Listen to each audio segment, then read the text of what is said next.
Hi Andy, this is Dr. Ravi Kiran, General Physician and Diabetologist at ONUS Robotic Hospitals, MBBS. As a part of patient awareness program, today let's discuss how insulin works in the body. Let's get started. Why this topic matters?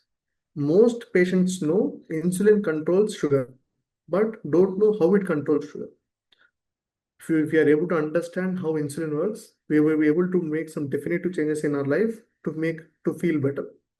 Helps patient reverse pre-diabetes and manage type 2 diabetes.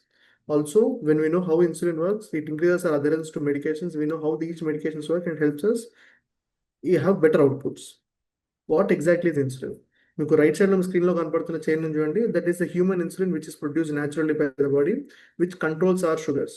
Insulin is a hormone made by pancreatic beta cells, which acts like a key that opens the door for glucose to enter cells.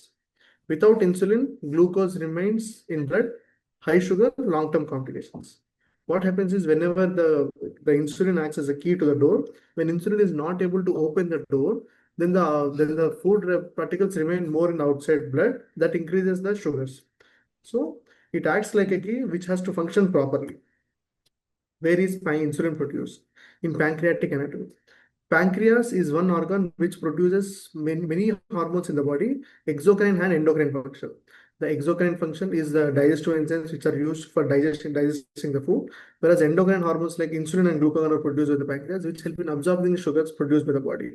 So, pancreas is a 6-inch organ located behind the stomach, contains clusters called islets of Langerhans. Beta cells inside the islets produce insulin. Alpha cells produce glucagon, whereas beta cells produce insulin. Insulin and glucagon act in complete opposite directions. Act in opposite directions. When insulin reduces the sugar, glucagon increases sugar. Vice versa. Balance between insulin and glucagon keeps the sugar stable. Insulin, the key door mechanism. Blood sugar ready to enter the cell, but when there is insulin resistance, the insulin key will not be able to open the door. Then there is a need for multiple keys to open the door, which is insulin resistance. And as the insulin resistance keeps on piling up, there is a need for more and more keys to open a single door to push the sugars into the cell. See here, there are only four sugar molecules. Initially, one insulin molecule is sufficient, but later it becomes four sugar molecules and four insulin molecules. Later it becomes four sugar molecules and much more insulin molecules. You eat, glucose increases. Beta cells sense the rise of sugars, release insulin. The insulin attaches to the receptors on cell surface. The GLUT4 receptor open, glucose moves on the blood to cell, sugar levels drop to normal. Major actions of insulin: muscles, liver, fat cells, and overall. In muscles, insulin helps in uptaking the glucose into the cells used for energy, stores glucose as glycogen, whereas in liver, stops liver from producing glucose. Whenever there is insulin in the body, liver would be shut down and prevents production of glucose. In insulin resistance, this function is lost. Therefore there is high insulin sugar production by the liver also when there is blood sugars in the blood. Then there is also high blood sugars. Livers generally which stop producing insulin don't stop and causes high sugars. In fat cells low sugars are converted into fat and are stored as energy because insulin is the hormone of storage. It helps store sugars in the muscle, in the fat, and in the liver. Overall, stabilized blood glucose supports growth, repair, and normal metabolism. When insulin is released, insulin is released in phases. First phase and second phase. In first phase, it's a rapid release, happens within 10 minutes of eating.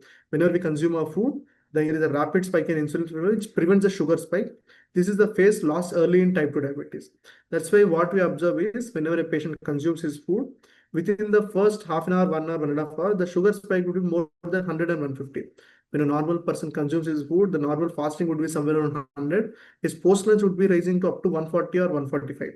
A maximum rise of 30 to 40 mg per deciliter of sugars rise is seen.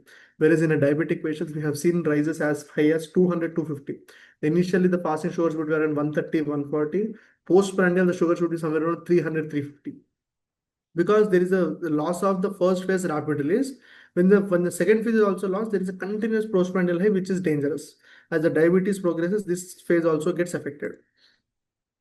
What happens when insulin is low? Glucose cannot enter cells. Blood sugar rises sharply.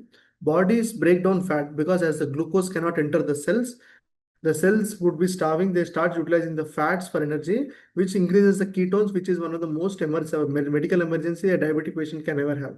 Diabetic ketoacidosis. This is one of the most dangerous complications the diabetic patients come to us. When the insulin is low, secondary to beta cell failure, the patients require lifelong insulin. Without insulin, the condition becomes life-threatening. What happens when insulin doesn't work properly? Insulin is present but doesn't work properly. That's insulin resistance. Here, what happens is cells do not respond. As the cells do not respond, beta cells produce more insulin to compensate. Over years, beta cells get tired. Sugar increases gradually, which is initially called as pre-diabetes, next type 2 diabetes, next leads to complications. The vicious cycle of insulin resistance. Whenever a patient has a high carb diet, there is a high insulin levels. Cells become resistant to the high insulin levels. Body produces even more insulin. Pancreas becomes exhausted. Sugar levels increase permanently. This is the root cause of type 2 diabetes. Insulin's role in fat gain. Insulin is a storage hormone. Excess carbs, excess insulin, fat storage increases. Low insulin, fat burning, high insulin, fat storage. Therefore, in diabetic patients, in patients who have insulin resistance, there is no fat burning because in view of the insulin resistance, the insulin levels are high. High insulin will lead to fat storing. That's why whenever the patient consumes even a small amount of food, that goes into the fat storage and not in the fat burning. This is why diet planning is important in reversal. Insulin and excess. Insulin exercises GLUT4 activity. This is the same GLUT4 activity which the insulin opens. This is the worst door which insulin used to open. Exercise increases the GLUT4 activity without the major need for insulin. Even when there is small amount of insulin also, when you do good amount of physical activity, the GLUT4 cells open automatically without needing much insulin. This is why exercise reduces resistance and improves blood sugar even with the same diet.